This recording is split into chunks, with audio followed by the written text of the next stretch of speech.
Hello and welcome to Part 1 of the Ontario Athletic Therapist Association's online presentation series on regulation.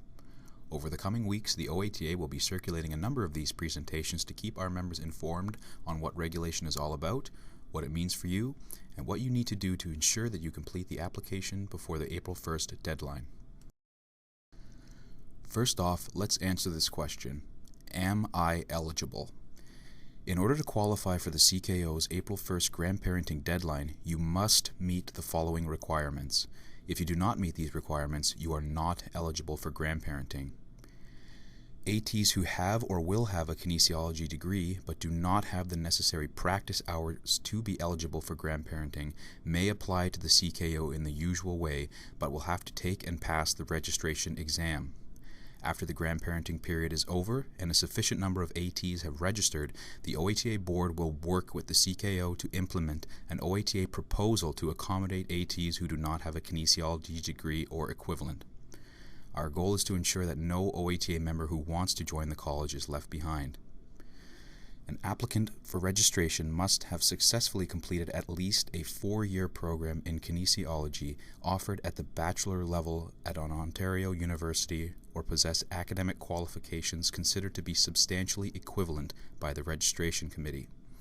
Applicants who have not graduated from an Ontario kinesiology program must have their academic program content assessed and approved by the registration committee of the college. This is accomplished by completing the academic assessment form found in the OATA's regulation portal webpage or the CKO website itself.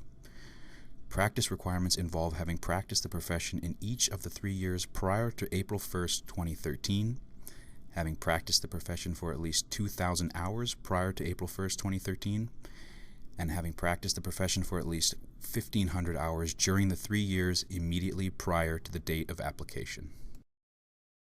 Before we move on, let's take a quick look at the history of the OATA's regulation process. The Ministry of Health and Long-Term Care has a national threshold of 1,000 registrants to establish an independent college for any profession. At 600 certified members in Ontario, athletic therapists are far below that threshold and will not reach it for several years. About a decade ago, the Ontario Kinesiology Association approached the OATA to collaborate on establishing a joint kinesiology and athletic therapy college. The OATA did not follow through at that time, and the kinesiology profession went ahead on its own and managed to secure their own college, namely the College of Kinesiologists of Ontario, that began operation in April 2013. About 5 years ago, the OATA board decided to pursue regulation under the Regulated Health Professions Act in the best interest of the profession. The ministry told us to find a synergistic college that we could join. We approached multiple colleges including occupational therapy and physiotherapy, but kinesiology proved to be the most receptive and the easiest to join because about 75% of ATs in Ontario have a kinesiology degree or equivalent. So over the last couple of years there have been intensive discussions and negotiations with the CKO whereby the CKO would develop a roadmap towards the establishment of an AT specialty within the CKO, hopefully ultimately leading to an AT class of members, and the kinesiology associations agreed not to oppose the creation of an AT specialty. Those twin objectives have now been achieved. So why regulation? The OATA believes that regulation of athletic therapists is both in the public interest and our members' interest. What athletic therapists do constitutes a risk of harm to the public if done by untrained or incompetent individuals. We are pursuing regulation under the Regulated Health Professions Act, RHPA, because that is the legislation under which 28 healthcare professions are currently regulated, and because ATs regularly do things that fall within the controlled acts regime of the RHPA. CATA self-regulation is effective as far as it goes. Regulation under the RHPA college would give a solid legal underpinning to protect the public from harm from untrained or incompetent practitioners and add another layer of title protection for the athletic therapist title. Regulation will help ensure that only CATA certified ATs hold themselves out as being athletic therapists in Ontario. Additionally, being a member of the RHPA would provide additional public recognition and credibility. Furthermore, the RHPA is generally perceived as the current gold standard for professional regulation in Ontario's healthcare sector. Regulation under the RHPA would put ATs on the same regulatory footing as our peer healthcare professionals such as physiotherapy, chiropractic, massage therapy, podiatry, and medicine, and would encourage and facilitate interdisciplinary collaboration with members of other RHPA-regulated professions. On January 18th, the OATA circulated a document with what the association believes to be the top 10 reasons for regulation.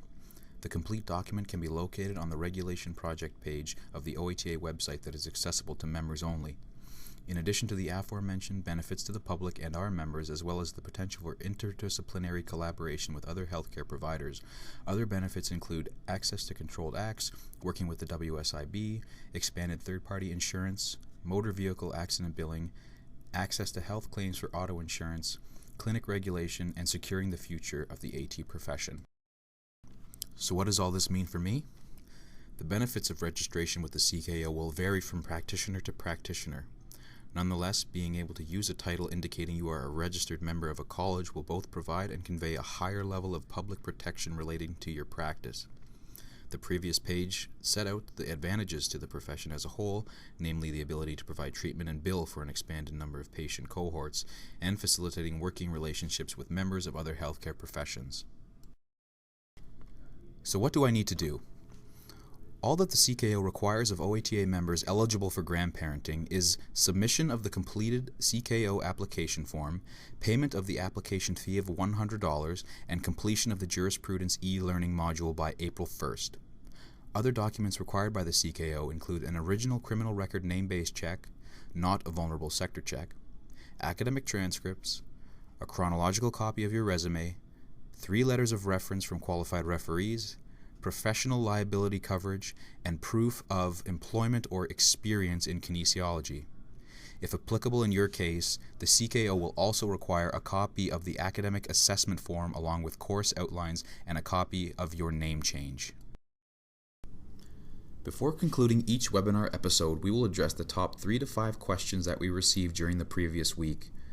These questions and their answers will be added to the working FAQ document found in the members-only regulation portal on the OATA website. Question 1. Do I have to join the CKO? No.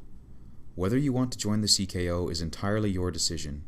If you don't join the CKO, you may continue to practice athletic therapy pretty much as you do today.